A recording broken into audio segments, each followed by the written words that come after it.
fellow assassins, to another episode of the Dark Assassins Podcast, the show that dives deep into not just technology, but the concepts, software, and procedures behind it all, and explains it so simply that even your grandma can understand it. As always, I'm your host, the Dark Assassin. I need to start this episode off with a little bit of a public service announcement because all of you out there across the U.S. and across the globe who heard Kool and the Gang's Celebration along with Andrew WK's Party Hard being blasted endlessly on repeat the entirety of this past week. No, I will not elaborate, and no, I will not apologize. So, thank you very much for listening to this little public service announcement. Anyway, with that out of the way, let's start off with this week's trivia question for the week. So, this week's trivia question is, what is the programming language developed by James Gosling at Sun Microsystems? Yeah, we're throwing this back to Sun Microsystems days. So, what was the programming language developed by James Gosling at Sun Microsystems? And that is your trivia question for the week. Now, before we get into the cybersecurity tip for the week, I did want to point out a interesting article that I found about a Bluetooth flaw that lets hackers take over Android, Linux, macOS, and iOS devices. Now, this article is from December 7th, so about a week ago. So there's a chance that if you've been keeping up with your updates, that this might be fixed already. But basically, this is a Bluetooth security flaw that allows threat actors to basically take control of the aforementioned devices. So the CVE is CVE 2023-45866, and in case you are wondering, it has a score of 8.8, so fairly high. So basically what happens is multiple Bluetooth stacks have authorization bypass vulnerabilities that allow attackers to connect to a discoverable host without the user's confirmation and inject keystrokes. So that was Mark Newlin, a security researcher who disclosed the flaw to software vendors in August of 2023. So, so that's obviously, not good. If you can just be, having your phone around or your laptop or whatever, and an attacker can just randomly inject keystrokes, that's obviously not good. So it goes without saying why it scored so high on its vulnerability. So they go on to say that a successful exploitation of the flaw could permit an adversary to, within close proximity, to connect to the vulnerable device and transmit keystrokes, install apps, and run arbitrary commands. There it is. Running the arbitrary commands. Now, of course, they do have to be within close proximity to you because obviously Bluetooth has a very limited range. So this obviously isn't something that, you'll be at your house and, someone halfway across the country or around the globe is going to be able to hack your device. That's not how it's going to work. So granted, the attack surface for this vulnerability is potentially fairly small. You would probably only be subjected to this in more of a public setting, would be kind of my guess. In which cases it potentially could be a little bit easier to catch the attacker because I guess in the stereotypical fashion, if you're at your favorite coffee shop or whatever and you see the guy in the corner with his hood up, click-clacking away on his keyboard, and you notice your phone acting funny, you probably have a good idea of who's behind it. But kind of, little jokes aside, this vulnerability in particular According to this article from the Hacker News, the bug affects macOS and iOS devices when Bluetooth is enabled and a Magic Keyboard has been paired with a vulnerable device. Here's a little thing that's a little more concerning: is it also works in Apple's lockdown mode, which is also meant to prevent, make the device more secure, essentially. And it seems like on the Android side, this vulnerability goes back to Android devices running 4.2.2. Which I didn't know this, but apparently that goes back to November of 2012. So this vulnerability has been around for quite a while. So it's definitely something that is going to be, you're going to want to patch when the patches come out for them. So yeah. Definitely concerning. Now, there's obviously the simple solution on how to fix this in the meantime, which is just to disable Bluetooth when you aren't actively using it. But even still, if you were using it for, say your wireless headphones or, Bluetooth accessories or whatever, you would still potentially be susceptible to that. But like I said, because of, the limitations of Bluetooth, an attacker would have to be fairly close to you in order to perform this attack or this exploit. So, just something to keep in mind. But generally, kind of going back to, firewall rules and, not having things running that aren't actually doing something or serving a purpose, kind of going back to those, if you're not using Bluetooth, there really isn't much of a reason to have it turned on anyway. So I would say if you're really concerned about this, and just in general a good practice, if you're not actively using Bluetooth, just turn it off.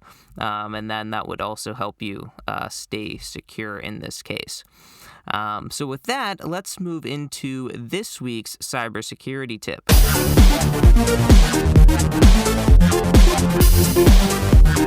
So I guess we kind of had a cybersecurity tip just now with disabling Bluetooth, but this one, I think, it's going back to a core principle which we've talked about before, but with a little bit of a twist because of another article that I found today by the Bleeping Computer, and this is the principle of least privilege does not just apply to active users. Now, you might be wondering what that necessarily means, and you would be surprised how many incidences there are where someone either gets fired or they quit or otherwise are no longer employed with the company, yet still have access to everything they had access to when they were with said company. So I don't think you need me to tell you why this is not a good idea. So the obvious simple solution to this is to delete or otherwise remove their account or strip all the access for said account. So in the event that, I don't know, maybe the employee is disgruntled, they wouldn't then have the means to go harm your organization, which is actually what happened in this scenario here, where a cloud engineer actually got convicted for 2 years for wiping their ex-employer's code repos.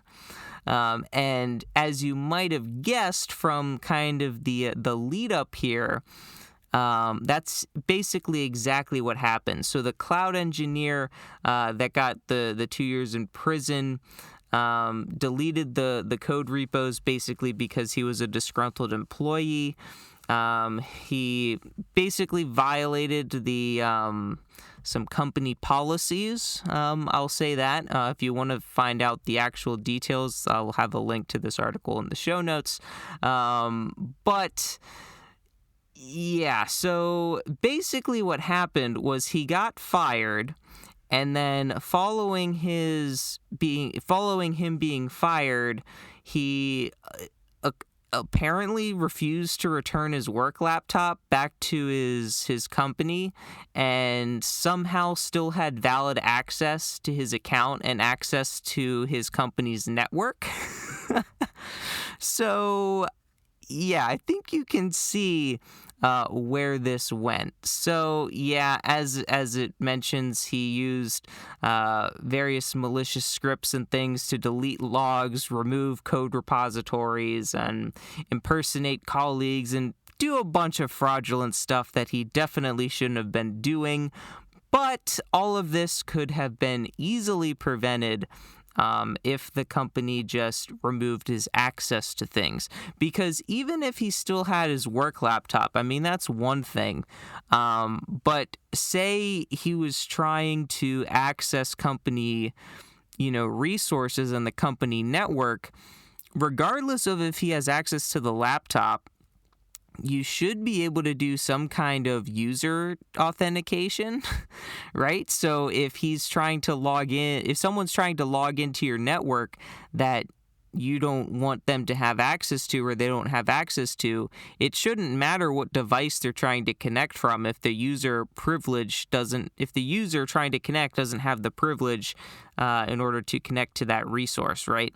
So if I have a company computer and say I am away from home, in theory, I would at least hope this is the case, the only way that I would be able to interact with my company's network, or this guy connecting to his company's network, would be through some kind of VPN, right? To VPN tunnel into the corporate network to be able to access the resources. I would hope that this company in particular didn't have their corporate resources exposed to everyone on the internet, because I don't think you need me to tell you why that's a bad idea.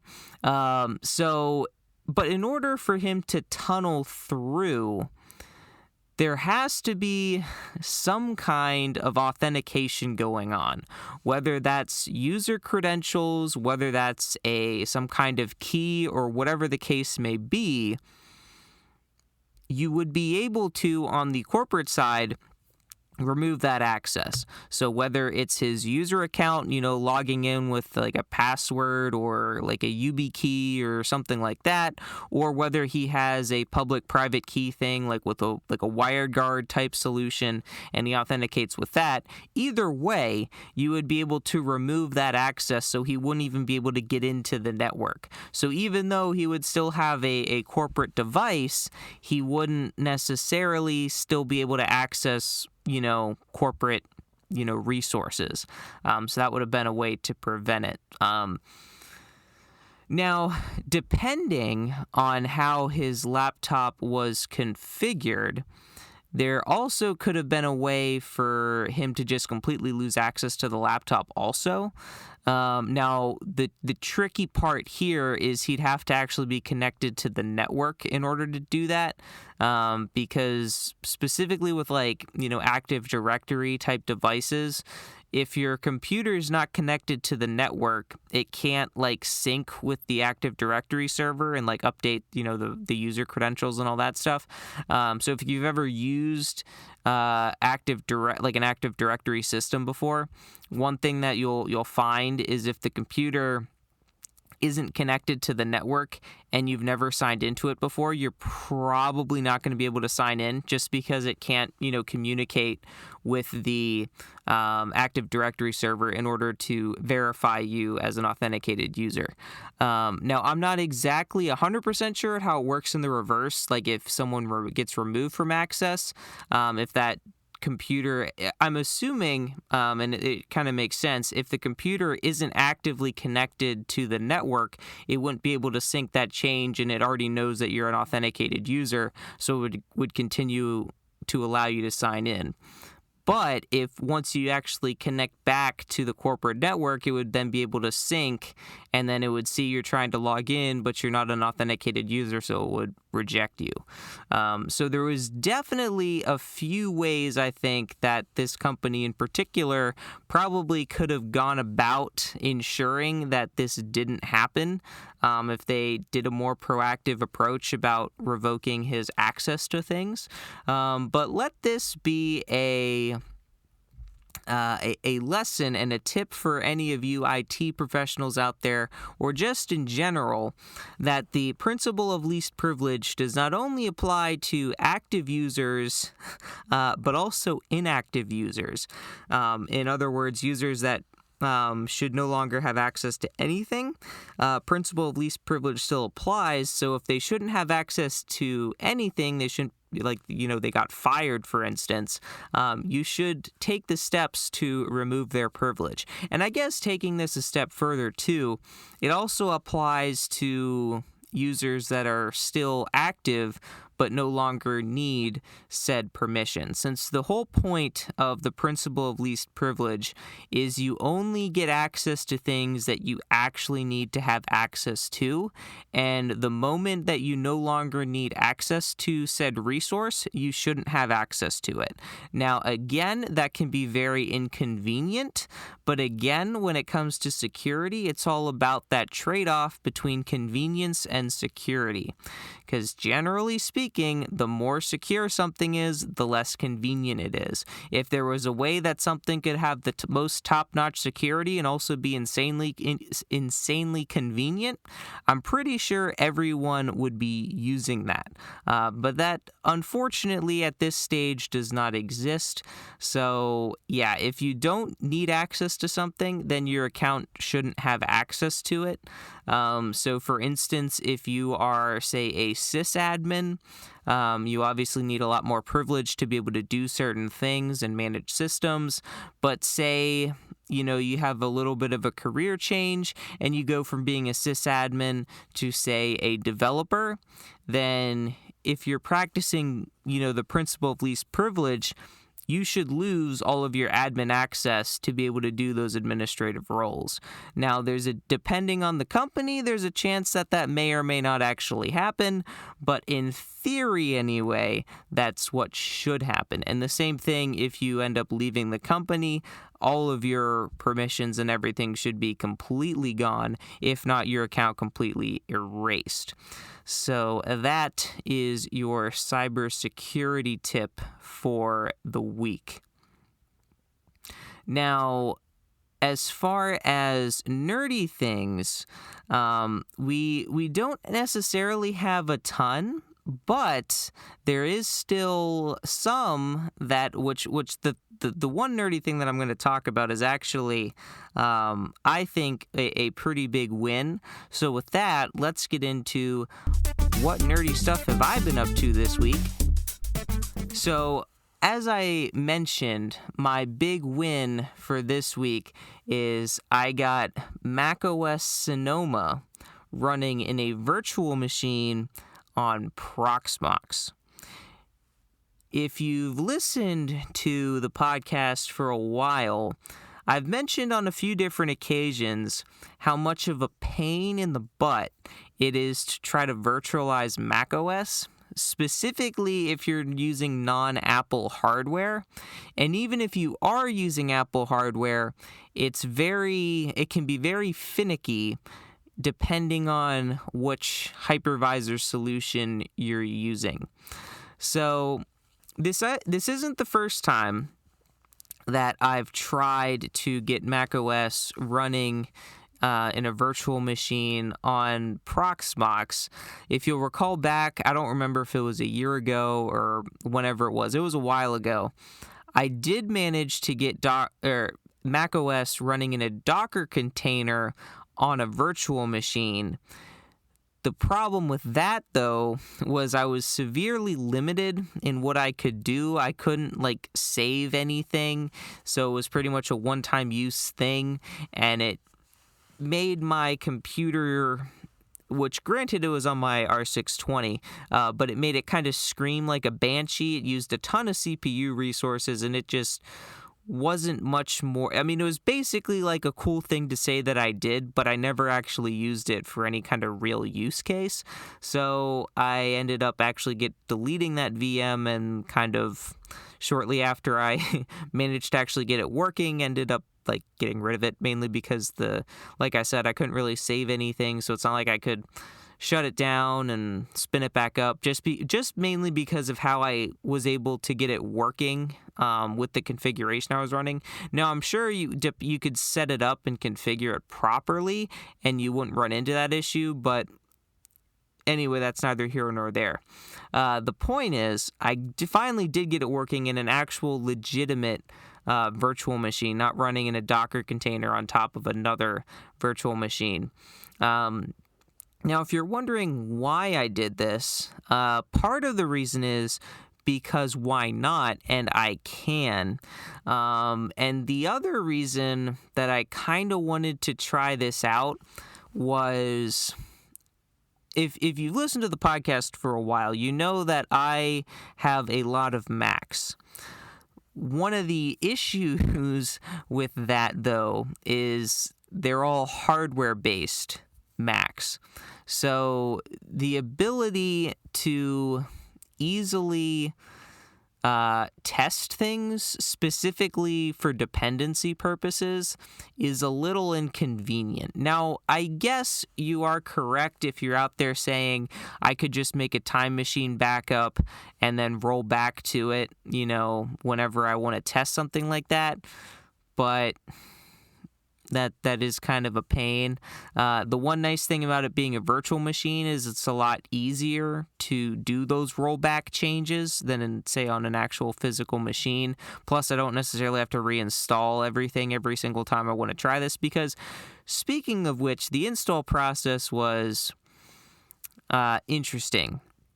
Now, I did, follow a couple of different guides, which the reason I did that was one guide got me through most of it, but some things didn't quite work. And then I found another guide that, did fix those things. So I basically ended up creating a README of sorts, or like a wiki how-to guide on my internal home lab wiki on how to do all this, at least how I got it to work anyway. So if I ever needed to go back and do it again, I could. But the biggest thing, I guess, that I kind of noticed was, depending on which version of macOS you want to virtualize, it's very dependent on what kind of CPU you have. Now, generally speaking, when you're trying to virtualize stuff, it's the CPU choice isn't necessarily all that picky, but that's not the case for macOS, apparently. If you don't have, depending on which version of macOS you're trying to run, your CPU will have to have support for certain instruction sets. Now, you might be able to try to, because essentially what we're doing here, installing macOS in a VM on, say, your standard hypervisor, is you're basically making a Hackintosh. And if you've ever tried to dabble in the world of Hackintoshing, it's pretty much anything but straightforward. There's a bunch of kind of it's called a Hackintosh for a reason. You pretty much have to hack the thing together. And even if you try to follow like a build guide or something from someone that already made a Hackintosh, there's a chance that you might run into completely different issues than they did, and it might not work. So it's definitely something that's very finicky. But yeah, so anyway, you have to have like certain instruction sets on the CPU to run various versions of macOS, which was the first hurdle that I ran into, because the first time I tried to install it, at least during this run, I've tried on previous attempts, but we're not going to get into those. They just all ended in failures. But the most recent attempt that I was trying this week, the first time I tried it on my R620, and it kept boot looping on me. I couldn't even boot into the macOS recovery, so it just was not going well at all. Then I found out about the whole thing about the instruction set issue and realized that the 2695 V2 CPUs that are in my R620 don't have support for some of the instruction sets that you need to run macOS Sonoma in a VM, apparently. So that's at least part of the reason why it wasn't working. And then I kind of just decided to give up again because I figured it wasn't going to work. Then I realized something. I have a hypervisor in my home lab that's actually running a, well, not modern, but for my home lab standards, a modern CPU, that being an i7 7700 in my Dell Optiplex that has been kind of taken over the role of router slash basically took the role that my old Optiplex and that other HP small form factor PC I was using as a router. It basically kind of took the role of both of those. And that CPU actually has support for all the instruction sets that are apparently required in order to get macOS running. So I decided to try it again. But of course, this was after I had already deleted the VM and deleted all the config stuff for the first initial attempts, so I had to redo those.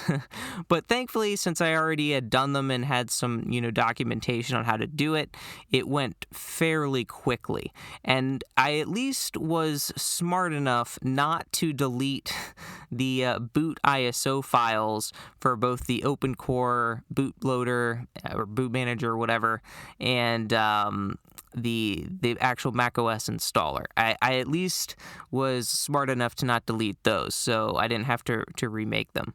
Or, well, I guess remake the macOS installer and download the OpenCore thing. Anyway, but my troubles were not over, because once I got it going on the Optiplex, it started installing, and then it seemed to freeze.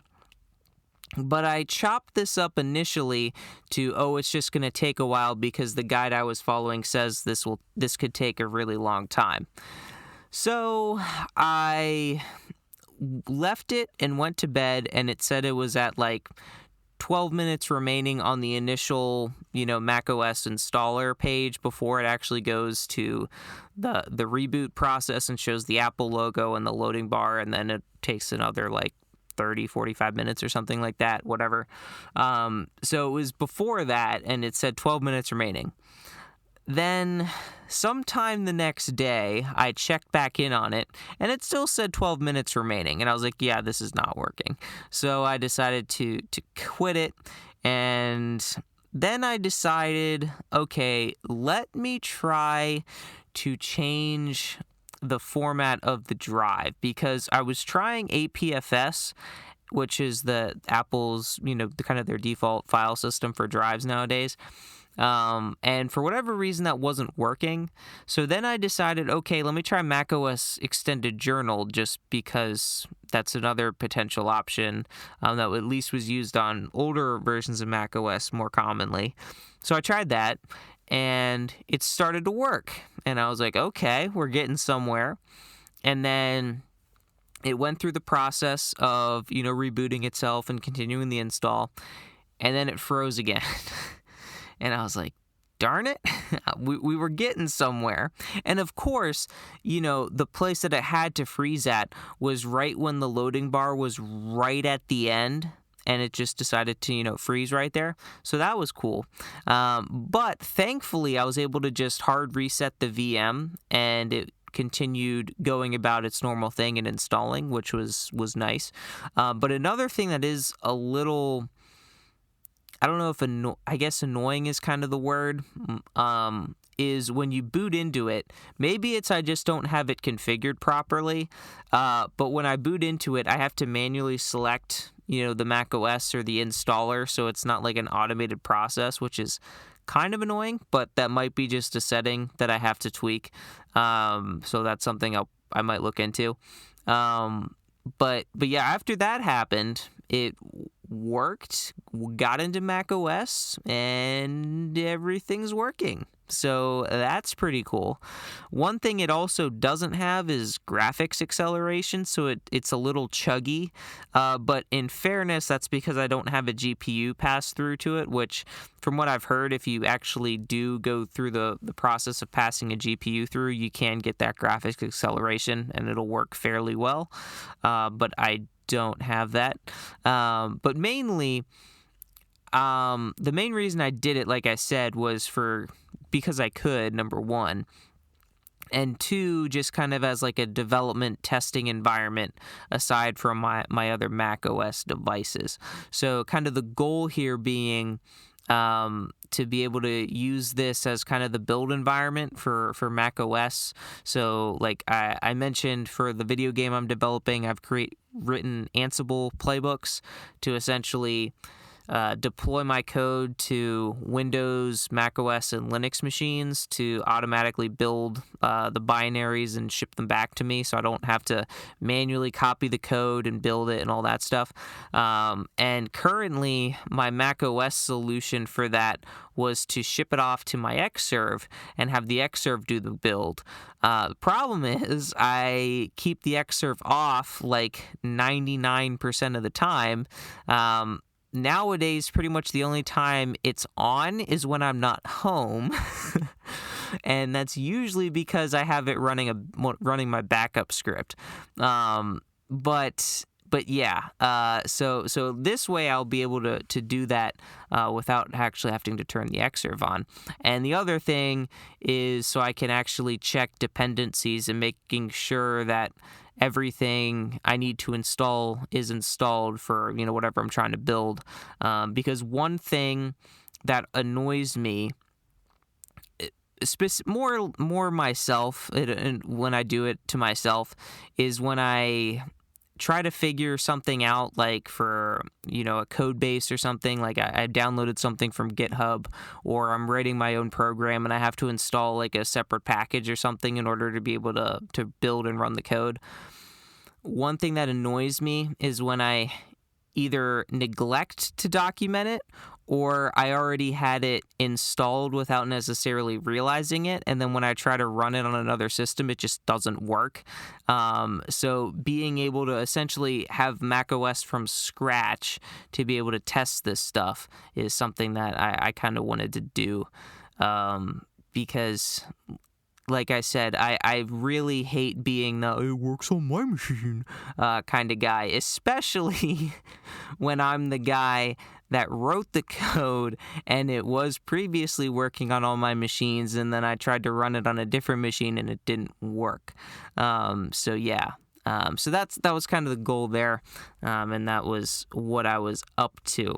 Now, I want to kind of close this episode out with some I guess kind of some life lesson. I don't know if that's the right word I'm going for, but we're just gonna roll with it. Life lessons for software developers, and that specifically being, don't count out programming languages. And that might sound a little weird, especially from the guy that likes to happily throw shade at JavaScript from time to time. Now, partly that is due to how privacy invasive JavaScript is, and how you could argue it's not really that optimized and makes browsers chug, and there's a lot of valid criticisms out there. But granted, some of those, like the whole privacy aspect, is not specifically JavaScript's fault, and you could more or less blame that on either the developers that wrote the code or the companies behind the developers that told the developers to write the code. So you can blame it on whoever you want, but I will admit it's at least not JavaScript's fault, although sometimes I would like to blame it on JavaScript. But that's essentially trying to shoot the messenger, not the person that actually, gave the message. But one thing I've never fully understood about JavaScript, which is maybe the reason why I don't like it as much, is because why are there so many different frameworks and packages that essentially do the same thing to basically do front end? Now, there's kind of a meme, I guess, around JavaScript where like it's basically if you're trying to work in a framework that doesn't have a specific use case that you're looking for, rather than just, implementing it, you essentially just write a completely new framework. And because the thing is, like, I one thing I guess I don't understand is, now granted this is an extreme simplification and there's a lot more nuance that goes into this, but why is it that when you're trying to design a web application, for example, one of the core, fundamental points that you have to identify is what kind of JavaScript or JavaScript framework you're going to use to essentially build a front end, user interface to your web app, which I assume basically all of them can do the exact same thing. Now, obviously, the functions and that kind of thing that you use to implement that's going to be different, but in the end of the day, you can build the same web app regardless of what framework you use.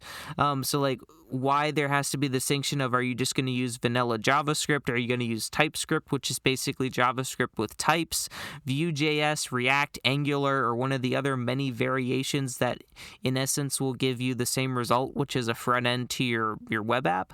That's, I guess, one thing I don't fully understand with JavaScript. But again, that could potentially just be my own ignorance, and that being the reason I don't like JavaScript, because it's something I don't understand, which, as we'll get into, is actually a reason why I say that you shouldn't count out programming languages.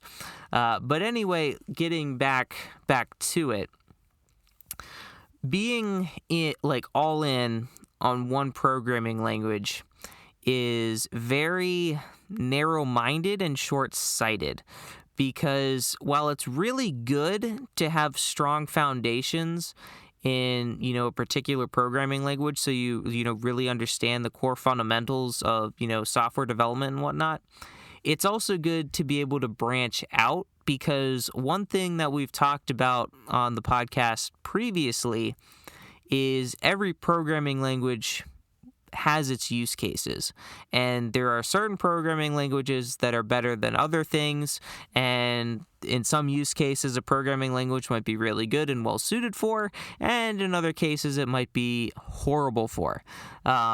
So while I like to hate on JavaScript, as I kind of mentioned, it is objectively better at building web-based applications than, say, something like C, Rust, or Go.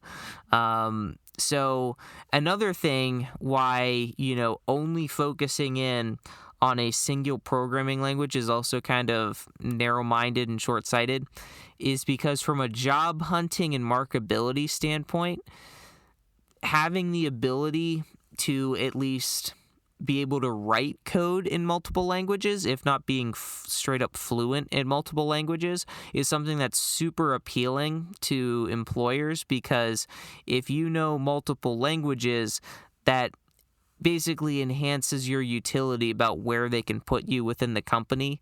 And in addition, it can allow you to just be more marketable in general, because if you only know, say JavaScript, for example, you're kind of limited to only being able to take software development jobs with JavaScript. It kind of limits you to not be able to, go to a place that needs Swift or needs C++ or needs Java or Python. It kind of limits your ability. Plus, the benefit to being able to know multiple languages is one thing that's key is it allows you to strategically pick between which language is best for the given use case. And being able to know multiple languages and being able to identify that is also something that's really important, especially if you're trying to build the most efficient and optimized code for the given task. So for example, if you just want, something like that super quick, down and dirty optimization type stuff, you're probably going to go with something like a Python or a Bash or something like that, or some kind of scripting language. Now, as far as like the speed is concerned and that kind of a thing, it's obviously not going to be as optimal, because in the case of Python, for example, it's an interpreted language, so it's going to be a lot slower than a compiled language like a Rust or a C. But at the same time, it can be a lot quicker to throw together a quick down and dirty Python script to automate some task than to write a full-blown, C or C++ or Rust or Go program, right? So if you're trying to do like any kind of like automation stuff, that might be something, more geared towards Python. Now, if you wanted to do any kind of embedded systems type development, obviously Python is not going to be the best bet for that. Neither is JavaScript, neither is Java. You're going to want to look for some low-level type language like C, Rust, or if you're really hardcore, you could even write it in assembly if you wanted to. I wouldn't necessarily recommend that, although depending on what kind of stuff you're doing, assembly is kind of your only option. Like if you're trying to do any kind of like, if you're trying to write like an operating system, trying to do a bootloader, basically going to have to write some assembly. If you're planning on doing any kind of like kernel development or writing drivers or anything like that, probably going to have to use some assembly. So assembly is one of those languages where if you're probably going to at least have to know some basics about it. And one thing that also is beneficial, you don't necessarily have to be able to, write, your next massive program in assembly, but if you understand kind of how assembly works and the core architecture of the system you're developing for, it can also help you write better code in general. If you know what's going to be going on under the hood, it can help you better optimize your code for that. Now, granted, you could just, throw on some optimization flags on your compiler and probably get just as optimal code.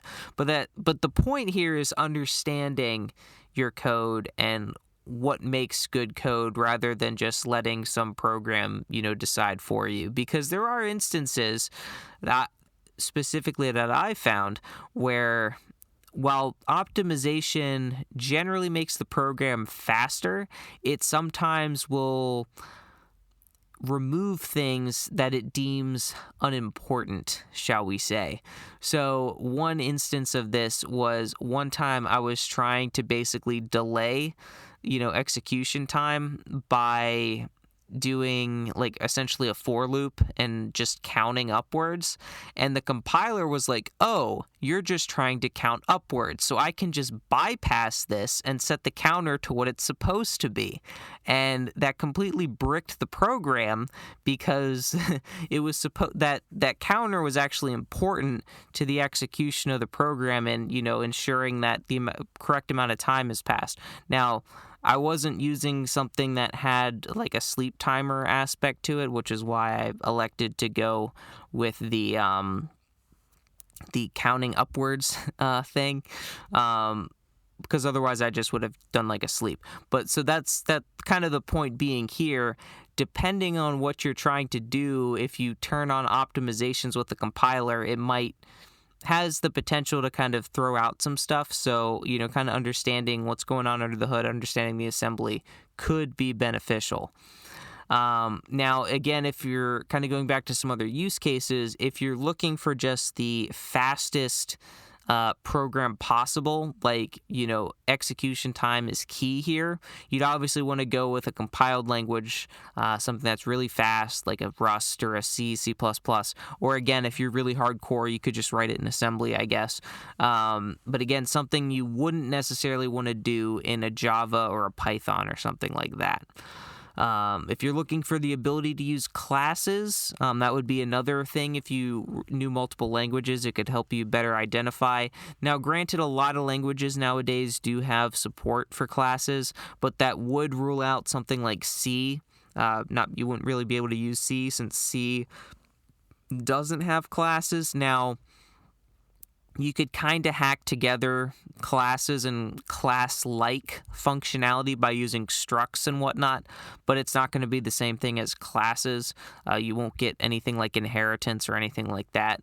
Now, if you're wanting to be able to write your code once and run it anywhere, that would be something like a Java. Java is one of the key selling points of Java was its ability to write the code once and be able to run anywhere thanks to the Java virtual machine.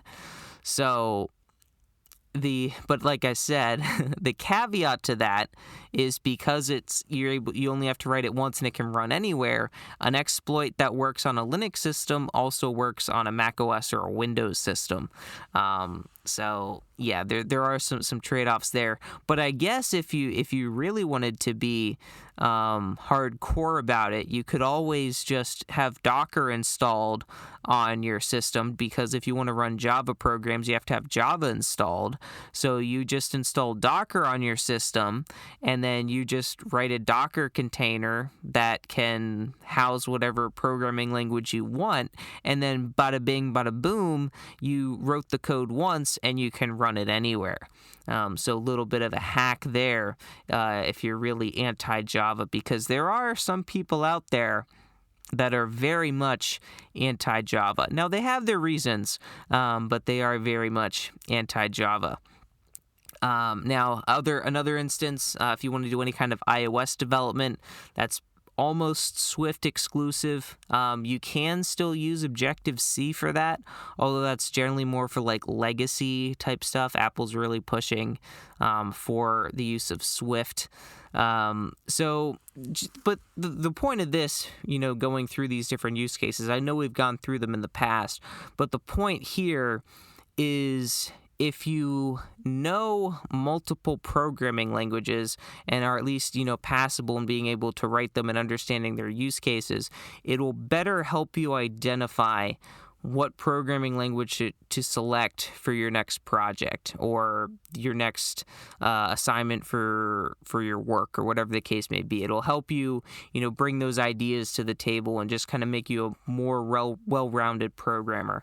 Now, that's not to say that if you just want to do it for the learning experience, you couldn't, write all of your optimizations in, Rust or C or Go or something like that. You totally could. And if you wanted to, write, fast code, you wouldn't necessarily have to use C. You could use Rust. If you wanted to use classes, you have a pretty much wide array of options. So the idea is, just giving you that flexibility and understanding of, what could be the best to use. So that's another reason why only sticking to one language is very, very short-sighted. And this other one is, I guess, a case study, although you need to take it with a grain of salt because it's a sample size of one, mainly because it's my personal experience. So I'm not sure if I've shared the story before, but my programming journey, my first real programming language was Java. So technically before that, I had kind of tinkered around with, I think, Visual Basic, I think. It was basically what happened was I think it was 9th grade, a friend of mine showed me how to make pop-up message boxes in Windows, and I thought that was the coolest thing that I've ever seen in my life. So I decided to write as many of those pop-up message boxes as I could, and I had a lot of fun doing it. Then I kind of migrated into like raw HTML, and I'm talking like raw HTML, like web pages that look straight out of the 90s, like no CSS, no very minimal formatting, not the prettiest to look at, doesn't resize at all. But I still thought it was pretty cool. But I didn't really learn either of those languages. But so my first real programming language was Java, because that's just what happened to be the computer science type class that I took in high school, and that's what they taught it in. And then the second class I took was also in Java, still in high school. So Java was basically my first love, I guess you could say, when it came to programming languages.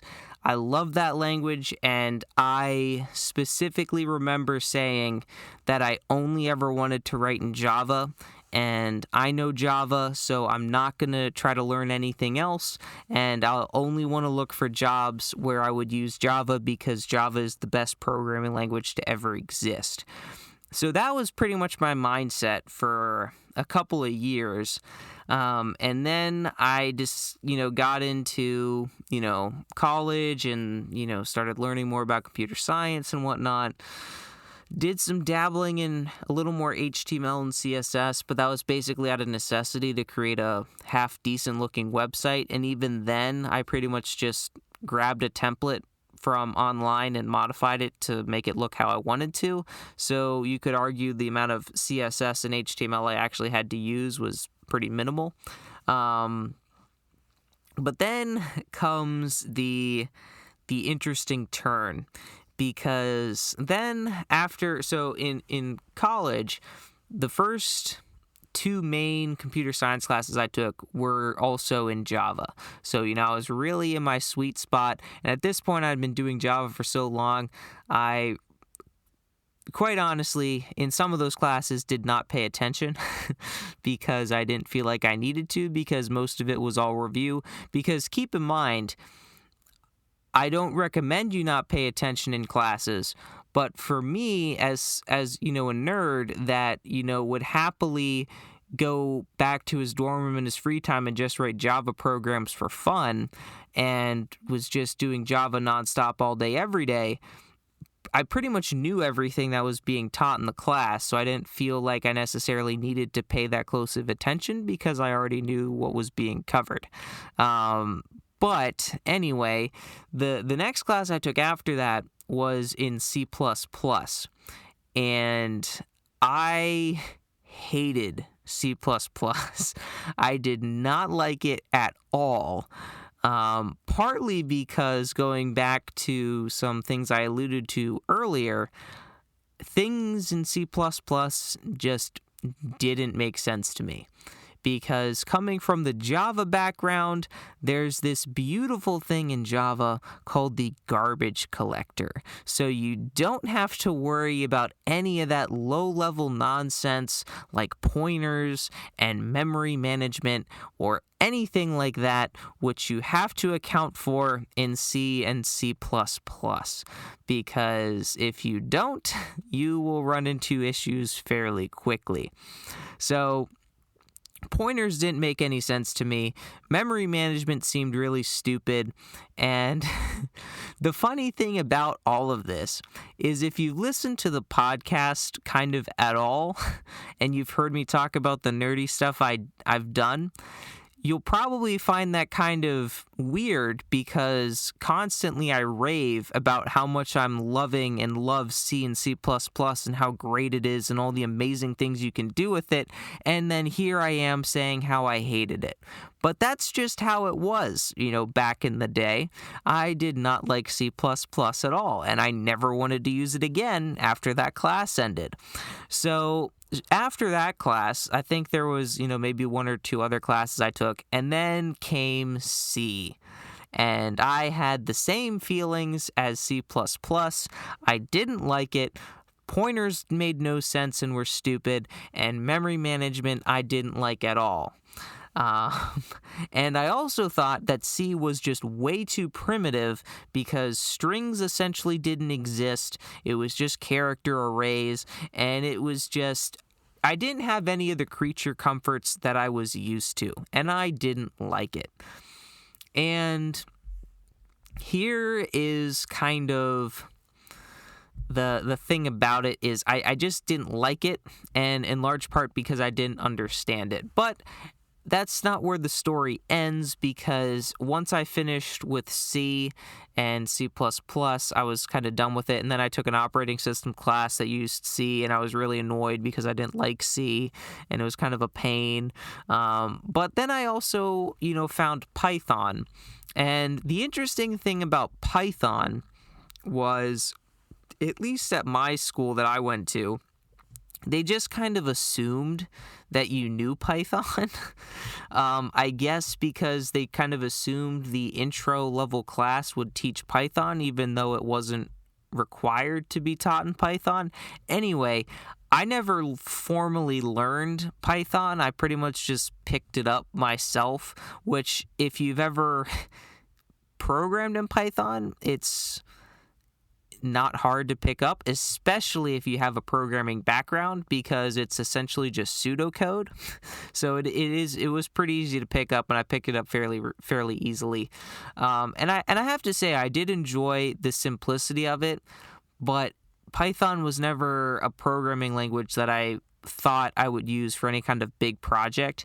And I still love to use Python. I love writing Python scripts for, quick automation type tasks. It's fantastic for that. But yeah, I never felt like it would be good for a really, kind of a large project.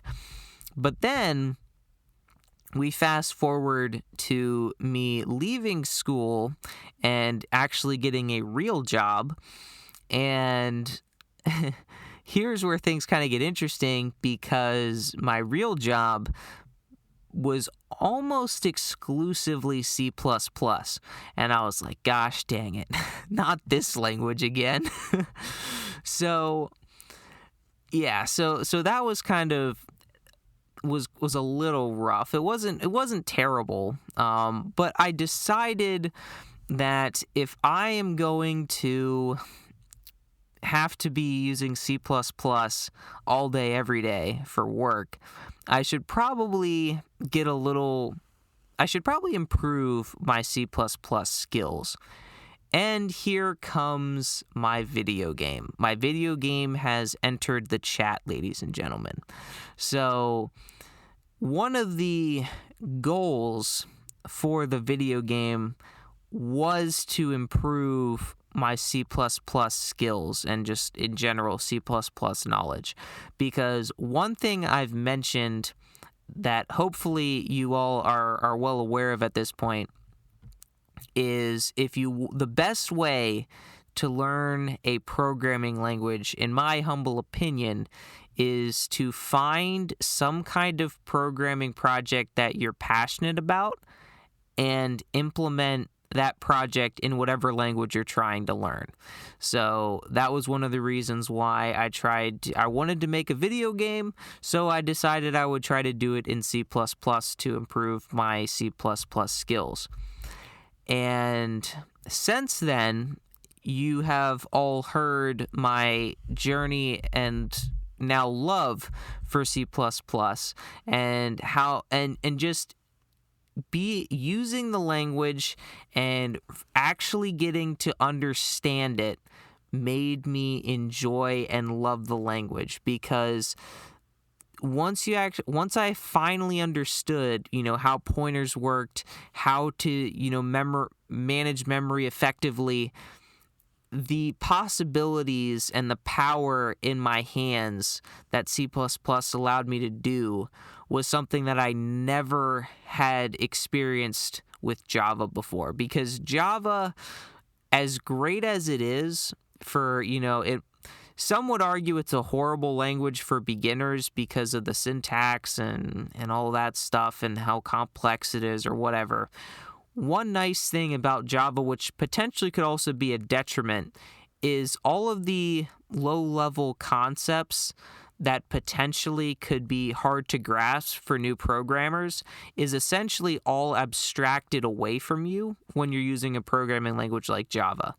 Now, that could be good for learning, but that also promotes some very bad habits, like not managing memory properly and not freeing your memory, and And yeah, so when you move into like a lower level language that requires you to manage your memory, it induces a lot of bad habits. But once you can get past that and, really understand, the power that, having all that control allows you is absolutely incredible.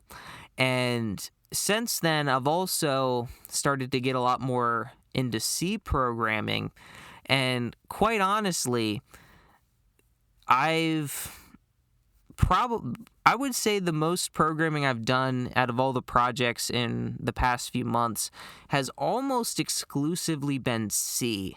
Like, aside from like the Python script here or there that I've written, pretty much all the code that I've actually written recently is in C. And again, I used to hate C and not like it at all, and here I am basically defaulting to it as, the language of choice for everything that I write, aside from my video game, which I'm still doing in C++. But again, C and C++, if you're writing in C++, pretty much any valid C code is valid C++ code, so there's a kind of a really close connection there. But the thing that I grew to really appreciate about C was what I initially hated about it, which was how simple it is and how little, pre-built stuff is included in there, right? Like, the one really nice thing about C, and one reason why it historically used to be kind of the intro programming language to people, is because of how bare bones and basic it is. It basically forces you to understand programming concepts and how computers work, and doesn't, abstract things away from you and kind of hide them and give you all these tools to basically do everything for you. There is no crutch built into C to, allow you to have all the data structures you want, like vectors and or array lists, maps, linked lists, trees, all that stuff that's kind of standards and included in, other programming languages. If you want something like that in C, you either have to build it yourself, or you have to find a library somewhere, because it's not like, a standard include thing that you can just, include. So it really forces you to really understand, the programming language and really understand, programming concepts in general. So yeah, that's one thing that I really liked about C. And the other thing too is because there's so, I guess, little included in it, and how just basic and bare bones it is, some would see this as kind of a negative because of all the ground up stuff you have to build yourself. But I would argue that that's almost a benefit, in the sense that it helps you to learn a lot better, and two, you kind of get a much greater appreciation for your code at the end of the day, because basically everything in this code to make it work, aside from, the standard template, the standard library stuff, was something that you wrote, right? It's not something that you just, you pulled the data structure from this included library in the programming language, and, you use this data structure over here, and use this included algorithm. Like, basically everything that you used to implement your code was written by you. Which I think is something that's really cool that C can offer you. Now, if you want to get even deeper than that, you could go to assembly, where you essentially have to do literally everything yourself. But I'm not that quite of a madman. But kind of bringing this back to don't count out languages, and kind of, seek to learn new ones and broaden your horizons, because at least with me, I really disliked C and C++ early on, and I even said that I would never program in them again, and I never wanted to touch them again.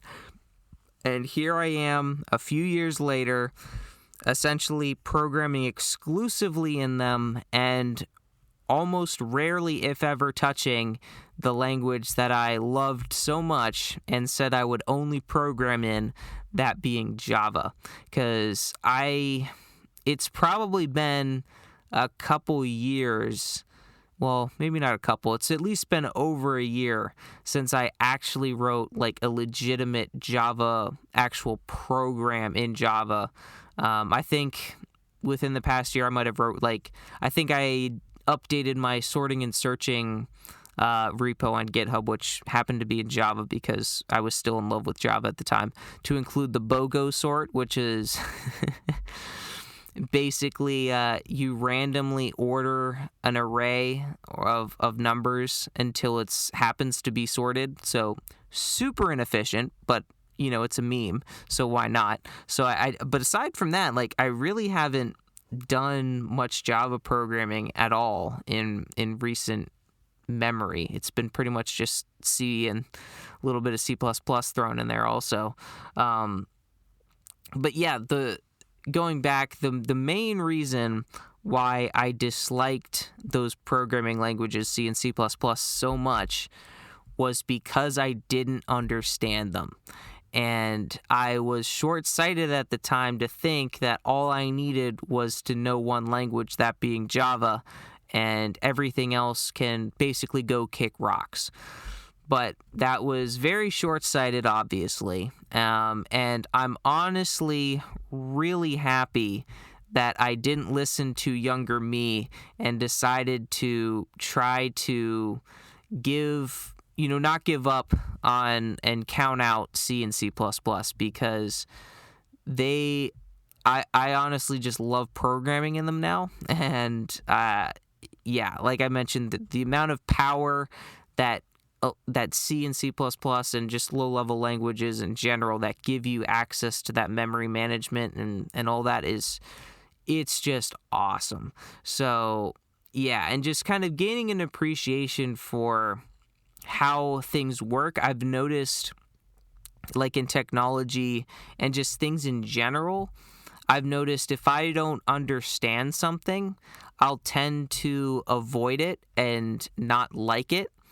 But then if I actually put the time into understanding how either the programming language or the technology or the concept or whatever the case may be, if I understand how it works, not always, but more often than not, especially in the technology sphere, I'll generally tend to get more of an appreciation for it and, want to use it, and just kind of just in general have a more pleasant feeling towards it than I did before when I didn't understand it. So, going back to programming languages, right? I didn't understand C. I didn't understand concepts in C++, and I avoided them.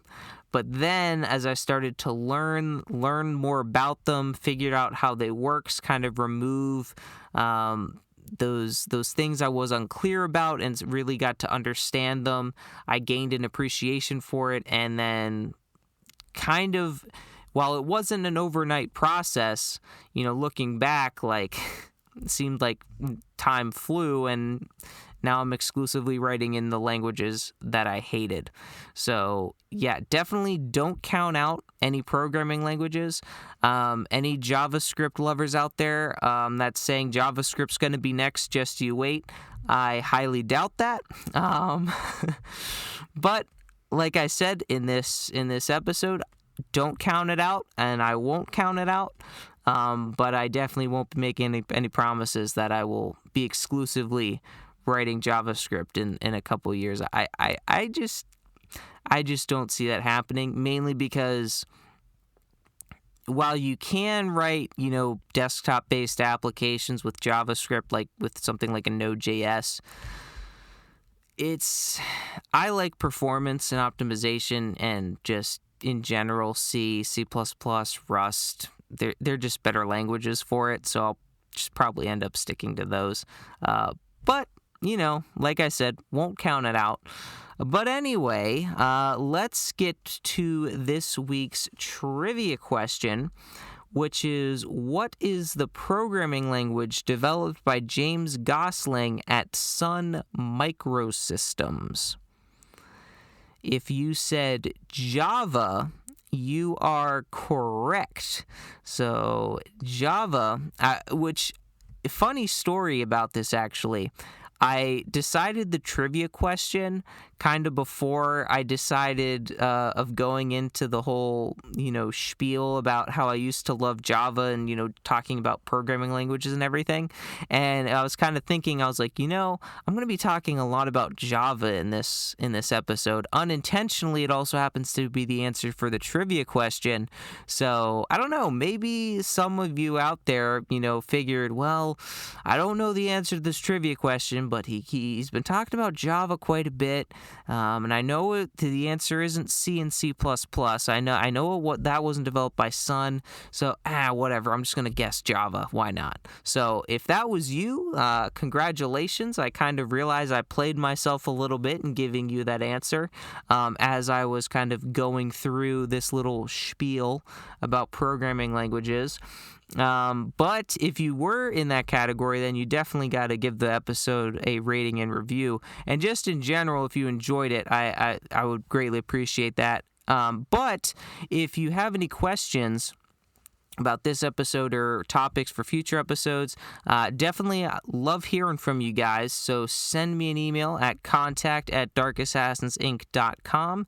There's a link for that down in the show notes below. And that's going to do it for me in this episode of the Dark Assassins podcast. Until next time, my fellow assassins, remember, bool nothing equals true. If action not equal to null, return true. I'll see you next time on the Dark Assassins podcast.